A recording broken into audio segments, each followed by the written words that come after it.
ورحمۃ اللہ وبرکاتہ۔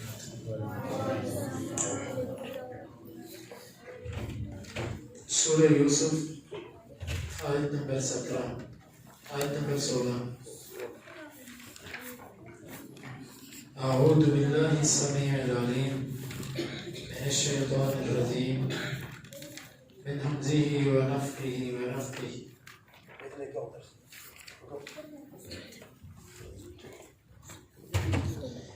وجاءوا، اور وہ آئے، اباہم، اپنے باپ کے پاس، عشاء کے وقت، یبکون، روتے ہوئے، قالوا، انہوں نے کہا، یا ابانا، اے ہمارے باپ، انا، بے شک ہم، ذهبنا، ہم شروع ہوئے،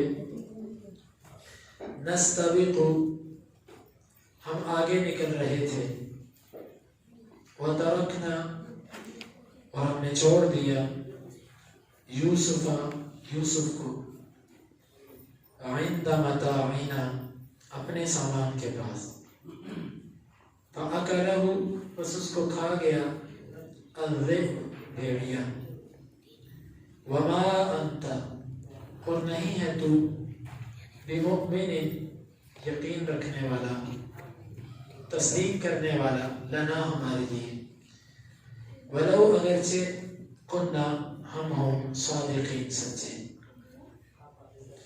وجاءوا اباہم عشاء یبکون، اور وہ اپنے باپ کے پاس آئے، عشاء کے وقت، روتے ہوئے، قالوا یا ابانا انا ذهبنا نستبق، انہوں نے کہا، اے ہمارے باپ، ہم ایک دوسرے سے آگے نکلنا شروع ہوئے، وترکنا یوسف عند متاعنا فاکلہ الذئب، ہم نے یوسف کو اپنے سامان کے پاس چھوڑ دیا، بس اس کو بھیڑیا کھا گیا، وما انت بمؤمن لنا ولو كنا صادقین، اور تو ہماری تصدیق کرنے والا نہیں ہے، اگرچہ ہم سچے ہی کیوں نہ ہو۔ بھائی کو گرانے کے بعد، پھینکنے کے بعد، پھر مناسب وقت کی تلاش تھی، کیونکہ ابھی تو یعقوب علیہ السلام کی آنکھیں ٹھیک تھیں، اس کے لیے بڑا مناسب وقت رات کا تھا، اندھیرے کا۔ رات کے وقت میں نہ کسی کا چہرہ پڑا جاتا ہے، اور نہ اس کی زبان اور اس کے چہرے کے تضاد کو پہچانا جا سکتا ہے، کیونکہ رات کی تاریکی ہے۔ رات کی تاریکی میں کوئی سچا رو رہا ہے کہ جھوٹا رو رہا ہے، یہ فرق اتنی جلدی نہیں ہو پاتا۔ رات کے وقت کا انتخاب کیا کہ رات کو جائیں گے، تاکہ باپ یہ بھی نہ کہے یہ میری باتیں ہیں، ممکن ہے یہ غلط ہوں، یہ جو میں باتیں کرنے لگا ہوں یہ میری ہیں، یہ کوئی اس کو مت سمجھے کہ یعقوب علیہ السلام نے یا بیٹوں نے اس کی ایسے کیا، میرے ذہن کے اندر یہ باتیں ہیں۔ وہ یہ ممکن ہے کہ وہ دن کے وقت اس لیے نہ گئے ہوں کہ دن کے وقت جاتے تو باپ کہتا کہ ابھی تو روشنی ہے، دن کے وقت تم نے یہ سارا کام کر دیا، تو رات کے وقت کا انتخاب اس لیے بھی کیا کہ ابا جان ہم سارا دن پریشان، غم کے اندر نڈھال کوششیں کرنے کے بعد تھک ہار کے، ناکام ہو کے، تھکاوٹ سے چور ہو کے، رات اب ہم آپ کے پاس آ گئے، کیونکہ رات کو تو کچھ بھی نہیں ہو سکتا، تو اب رات ہو چکی ہے، تو آئے بھی روتے ہوئے۔ اسی سے بعض نے لکھا نا کہ جب سے یوسف کے بھائیوں نے رو کر اپنے باپ کو یوسف کا بتایا، اس وقت سے رونے والوں پر اعتبار ختم ہو گیا۔ کسی نے کہا ہر رونے والا سچا نہیں ہوتا، جو رو دے وہ سچا نہیں ہوتا، روئے تو یوسف کے بھائی بھی تھے، تو رونے والا سچا نہیں ہوتا۔ سیدہ زینب رضی اللہ عنہ، حسین رضی اللہ عنہ کی بہن، جب وہ گزر رہی تھی تو کوفے کے لوگ رو رہے تھے، انہوں نے پوچھا یہ کیوں رو رہے ہیں؟ کہا کہ یہ حسین کے غم میں رو رہے ہیں۔ کہا کہ حسین کو مارا کس نے؟ اگر یہ رو رہے ہیں تو پھر حسین کو مارا کس نے؟ تو ہر رونے والا سچا نہیں ہوتا، تو اس لیے خاص طور پر فیصلوں کے اندر، معاملات کے اندر تو یہ بات حتمی ہے کہ جو رو پڑے روئے. پھر رونے میں بھی فرق ہوتا ہے، رونے کے انداز بھی مختلف ہوتے ہیں.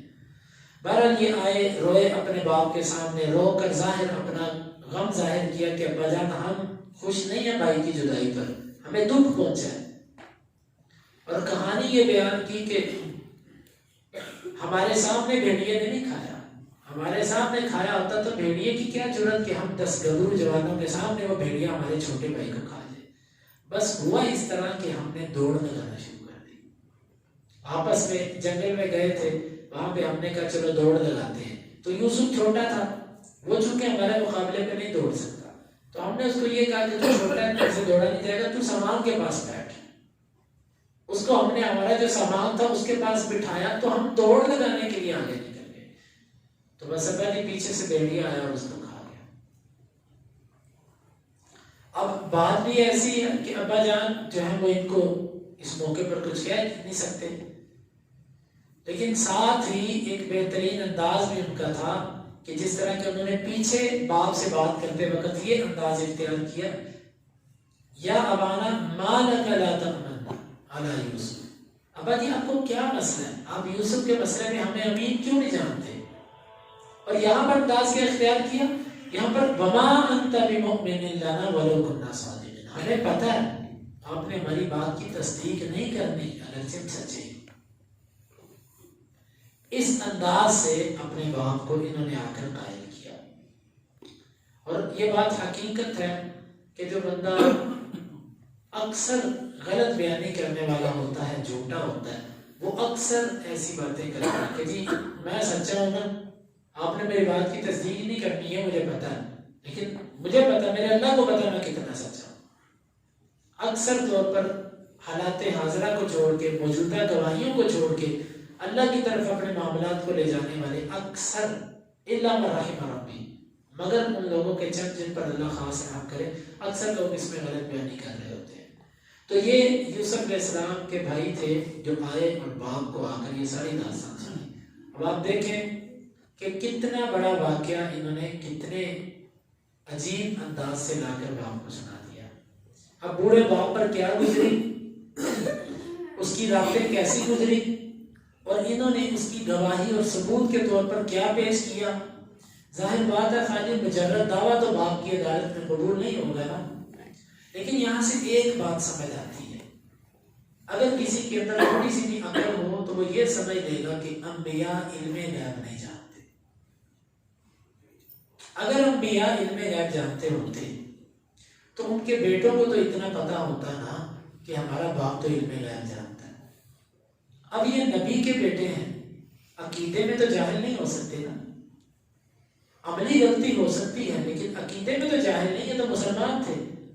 تو کیا ان کو اس چیز کا علم نہیں تھا کہ انبیاء عالم الغیب ہوتے ہیں اور انبیاء حاضر ناظر بھی ہوتے ہیں؟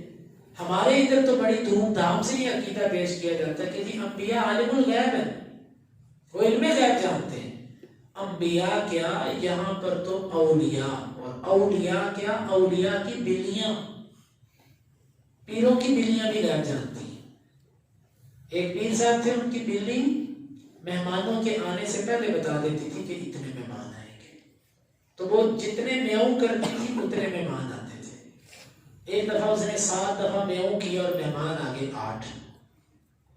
مریدوں نے کہا پتا کرو پیر صاحب کی بلی غلط نہیں کہہ سکتی، بلی نے اگر 7 دفعہ میاؤں کیا تو مہمان 7 ہونے چاہیے تھے، یہ 8 کیوں ہے؟ تحقیق کرنے کے بعد پتا چلا کہ 8واں وہابی تھا. یہ آپ اندازہ کیجئے کہ بلیاں بھی غیب جانتی ہیں، اور یہاں تک جانتی ہیں کہ ایک آنے والا وہابی ہے. یہ مذاق ہے. نبی کے بیٹوں کو اتنا پتا تھا کہ نبی عالم الغیب نہیں ہے. اگر نبی عالم الغیب ہوتا تو ان کو یہ کہانی کرنے کی ضرورت ہوتی. اور وہ جب یعقوب علیہ السلام کے پاس آ کر منت سماجت کر رہے تھے کہ ابا جی اس کو بھیج دو ہمارے ساتھ، تو یعقوب علیہ السلام اسی وقت کہہ دیتے تمہارے دلوں میں تو یہ ہے، تم نے تو ادھر بیٹھ کے یہ منصوبے بنائے تھے، اور اب تم میرے پاس آ گئے اور یوسف کو کنویں میں پھینکنے کے لیے. نہیں پتا. اور حاضر ناظر، اگر حاضر ناظر ہوتے تو تب بھی اسی وقت اپنے بیٹے کو بچا لیتے، کنویں میں نہ گرانے دیتے ان کو. یہ سب باتیں ہیں، یہ عقائد، ان کی کوئی حقیقت نہیں، یہ افسانے ہیں، لوگوں کے جذبات سے کھیلا جا رہا ہے۔ قرآن مجید کے واقعات کو دیکھیں، غور سے سمجھیں، ایک ایک عقیدہ نکھر نکھر کے سامنے آتا ہے کہ انبیاء نہ عالم الغیب تھے، انبیاء نہ حاضر ناظر تھے، نہ ان کے پاس کوئی ایسی طاقت ہوتی تھی کہ جو ان کے ذاتی اختیار اور تصرف کے اندر ہوتی۔ بس رب جب چاہے تو ان کو کسی بات کا پتہ دے دے، رب نہ چاہے تو قریب کی چیز بھی ہو تو ان کو پتہ نہ چل سکے۔ اللہ رب العالمین سے دعا ہے کہ اللہ تعالی ہمیں ان آیات کو سمجھنے کی اور ان کے تقاضوں کے مطابق عمل کرنے کی توفیق عطا فرمائے۔ آمین۔